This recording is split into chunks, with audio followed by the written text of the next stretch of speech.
Hello! On this episode, we're gonna try a third time again to visit a man named Alec who was part of the secret police of Stalin during the beginning of the Cold War.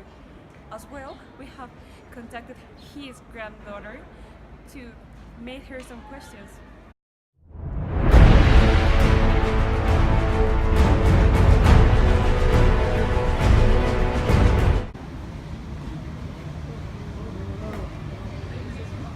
Hello, do you have time to talk about Stalin? Are you anti-communist? No. Okay. Please, have a seat.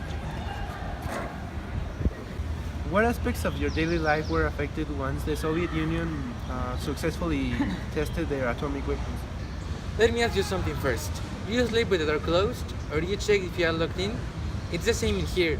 I mean, we used to use brooms and sticks to defend ourselves, but now we are getting ready to be the first ones to attack.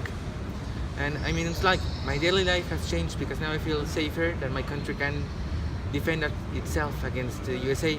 Were you even scared of a conflict between the US and the Soviet Union? Of course, we are scared about a nuclear war because did you see what happened to Japan?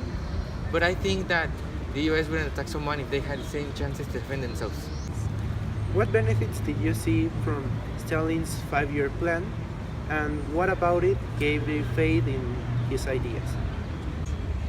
Well, I have no idea how it's like in your time, but here we have nothing, not even a decent organization.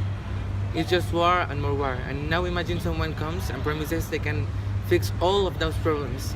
You just have to give up some aspects of your life, but you will eat. And it's obviously Stalin gained all the trust from people because he promised he would make us better, and he did. And I mean, it's like if we have the power and the ability, why are we not industrializing yet?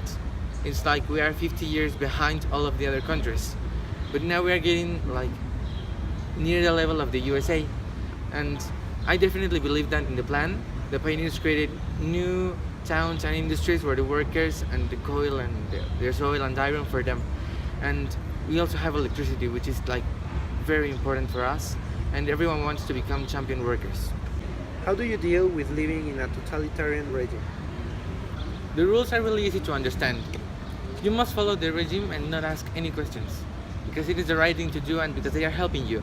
I mean, there is a big chance that your family dies and it's considered anti-communist, but in the end you have to care about you and not about your family. And I really believe that that Stalin is going to take us to a higher level, because I really believe that his ideology is really good. Why do you think it is important to hunt and turn in the citizens that were believed to have anti-communist ideas? It was very important that all the anti-communists were captured, and if someone was even a suspect of being anti-communist, they would disappear and most likely be murdered. And also all of the people who maintained relationships with them would also disappear because they might have some conversation that could influence them onto being anti-communists. And the choice is like very easy. If you see or hear someone who might be slightly suspicious of being anti-communist, then it is your duty to turn them in, because it is anti-government, and you have to keep the totalitarian regime like the best you can. Do you consider yourself as an oppressor? I don't consider myself an oppressor because I just want to do what is best for my family and for me, and I don't want to hurt anyone because they have maintained a relationship or know something about the anti-communists. Hello, I'm Stephanie, and now we're with the granddaughter of Alec, Paola. Well, Paola, can you tell us what was the image that your father has of your grandfather? And how do you think that this interview is going to affect that relationship? My dad didn't used to talk a lot about my grandfather. When I was little, I used to ask about him a lot because he didn't have pictures of him and he never came in at Christmas. He always had this dead look whenever someone talked about politics or other teams. He was also very quiet and nervous, but now it's easier to understand why. I can imagine he saw many murders. He had this aunt who once asked him what he believed about Stalin government. And after that, she went out for a smoke, but she never came back. Oh, and do you think that your grandparent sometimes turn someone in an anti-communist just to fill the vote, even if that person was like super loyal to Stalin? Probably yes. I don't count with the exact number of how many people he had to reveal each day, but I know it was a high number. I can't blame him because he was told to do that, but that doesn't mean it wasn't true.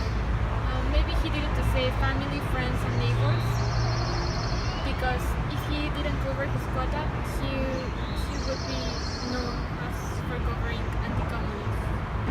How do you explain that people like your grandparents were totally okay with this kind of totalitarian regimes? I think he was very scared of Stalin and what he was able to do. So they had to act as communists even if they didn't like him. Maybe they didn't accept him, but it became normal and they got used to it. Can you truly accept the actions of your grandparents or just forgive him based on the justification? Why? I understand his actions because I know about the way things as propaganda and other factors brainwashed him. Since I knew about this interview, I prepared